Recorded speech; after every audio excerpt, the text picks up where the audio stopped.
Saudara, barang bukti dan tersangka kasus mega korupsi Don Rito telah dilimpahkan dari Polri ke Kejagung. Namun untuk tersangka ex Jampitsus belum ditahan.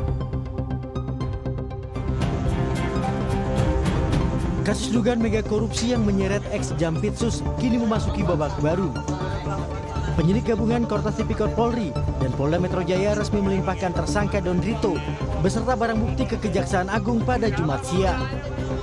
Proses pemindahan tersangka Don Rito berlangsung dengan pengawalan ketat personel Brimob bersenjata. Setelah tiba di Kejagung, Don Rito langsung menuju ruang pemeriksaan.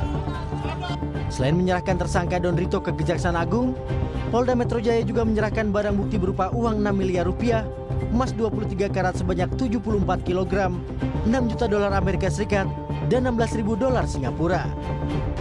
Dilanjutkan dengan pelaksanaan penyerahan tersangka, barang bukti elektronik, dan barang bukti non-elektronik kepada Kejaksaan Agung sebagai bagian dari tahapan penanganan perkara. Dengan telah dilaksanakannya penyerahan tersebut, maka proses penyidikan selanjutnya sepenuhnya menjadi kewenangan Kejaksaan Agung. Kortas Tipikor Polri menghormati dan mendukung kelanjutan proses penegakan hukum yang akan dilakukan oleh Kejaksaan Agung sesuai mekanisme hukum yang berlaku. Namun hingga sepekan kasus ini bergulir sejak ditangani Kortas Tipikor Polri. Untuk tersangka ex Jampitsus Eva belum ditahan. Kapus Penkum Kejagung Anang Supriyatna bilang, Kejagung baru saja menerima pelimpahan berkas dari Polri. Ex Jampitsus baru dipanggil untuk pemeriksaan hari Jumat ini.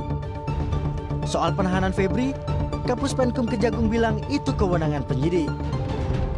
Makanya kami transparan, kami laksanakan ini kan kepercayaan sinergi antara Polri dengan Kejaksaan, diserahkan dulu ke kami, masyarakat bisa melihat perkembangan berikutnya. Cukup ya, baik ya, sudah, baik kami batasi.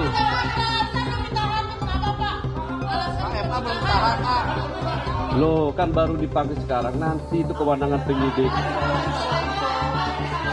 Sudah, ya, sudah cukup ya, yuk. Pakar tindak pidana pencucian uang Yenti Garnasi mengingatkan, harus ada kesetaraan dalam hukum.